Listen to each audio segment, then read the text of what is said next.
guys, Adam Fennig here with Fennig Equipment, and I've got AJ Adkins with Dawn, and today is November 10th, and we shot some video a while back on Twitter, Cody and I did, and AJ was talking about the Dawns, and we said come on over and we can kind of have a mini field day. And so AJ was able to come over this morning. We're out here in some bean. This is actually double crop bean field, so it was wheat harvested in July, went back to double crop beans. So there's some residue here available. But we want to walk through each individual row unit, the Dawn and the YETTER CC, talk about what they're doing out here, how they're set, stuff like that. So I'll start here real quick with the YETTER CC. Basically, like we've talked many times, air control basket, air down pressure, air on the row cleaners. And we've got a few different rows out here, but I'll start kind of right here on these two. But basically, we had these rows set fairly deep, relative. We had these set probably 4.5 inches deep. That's the front colder. When you dig here, we're probably going, I would call it 2.5, maybe 3 inches across the entire kind of valley of the actual bottom, the furrow. And so you can see it's fairly mellow. Got most of the residue out of the way. For a fall strip, this may almost be too mellow, but made nice strips. We come over here, these two are a little bit different. They actually have mole knives. You've maybe seen the video we did with the mole knives. It's something that's really not ready for full production yet, but it's something that we're playing with. But with the mole knife, we can get down pretty deep. I mean, this mole knife here is going fairly deep, and this one over here is about the same, maybe a little bit shallower. You can see the mole knife on it up there. That's an option if guys want to maybe either blow down dry fertilizer, or if they're just looking to get rid of some compaction in the fall. But you can definitely see, if you turn around, the difference in these rows versus the ones without the mole knives. You know, a lot of this stuff can mellow out over the fall with freeze and thaw and stuff, but there's a lot of dirt movement with the mole knife. So I think that could be an option to have a pretty universal row unit down the road with a CC, whether you want to run it in the spring to freshen strips like it's designed, or run it in the fall like we are today. So that's kind of what we saw with the CCs. This ground's pretty hard. It's got some clay content in it, but overall, that's what we saw with the CCs. So yeah, we've got the Gen 5 unit over here. So this is the Dawn equipment, the Pluribus Gen 5. So it's the fully hydraulic system, full hydraulic down pressure. It's got the full hydraulic uplift capability. This one's set up as it's a colder type unit, similar to the CC. It's a 3-colder machine. The 2 rear colders are actually what's doing most of the tillage. This is a heavy row unit. The row units weigh in there around 730 pounds per row. And then we've got sensors on there, so I can actually make sure that each row is getting to that depth that we've got it set at.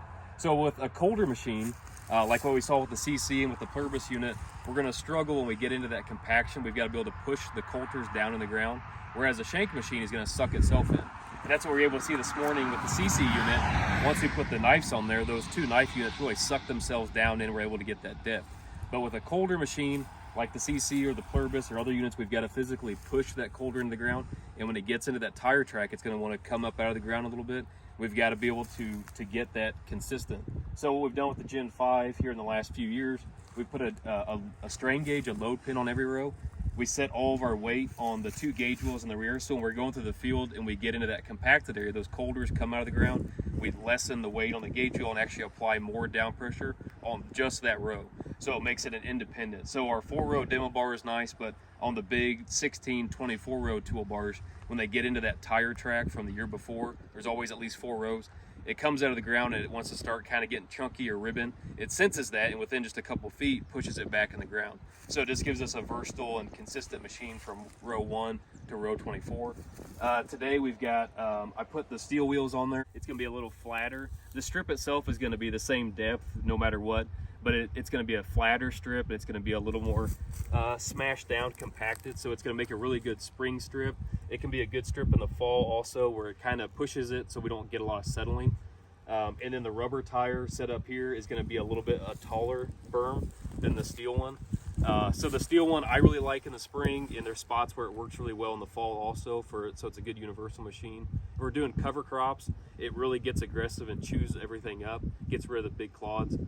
So that's a good one for cover crops, or if we're doing any kind of organic system. We've got these ones set. We were running pretty deep earlier. This one's set. This one's about 5.5, almost 6 inches there at the bottom. We were running 6.5 inches earlier, and we got into a little bit of moisture once we got down that deep.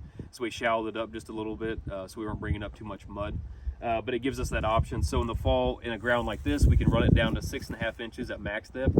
And then with the same unit, we can use our uplift capability and actually come back in and freshen and run it 2-3 inches deep, just to kind of tickle the top of the soil there.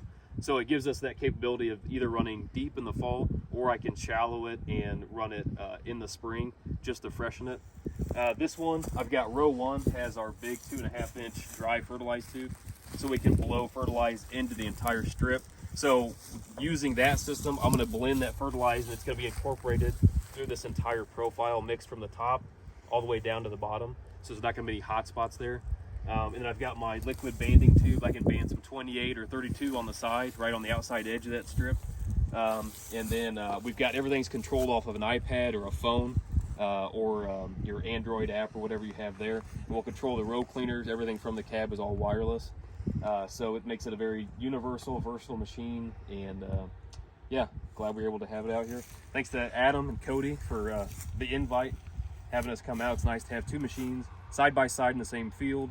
Instead of being states away and saying one does this, one does that, we can put them here in the same field and see what it does side by side. So, yeah. Yeah, it was really interesting. You know, we didn't really have a fall field day at all this fall.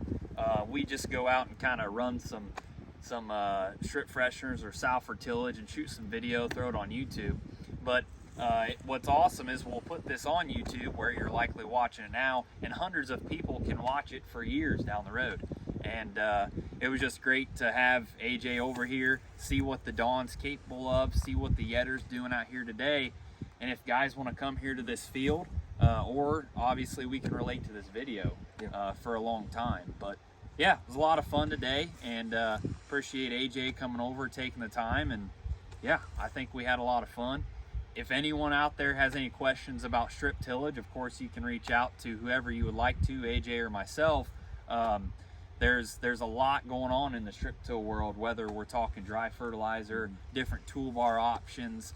It's endless, and at the end of the day, I think everyone's here to help the farmer. Correct. So that's what we're here to do, and hopefully we can see you guys at some farm shows down the road. So thanks for tuning in.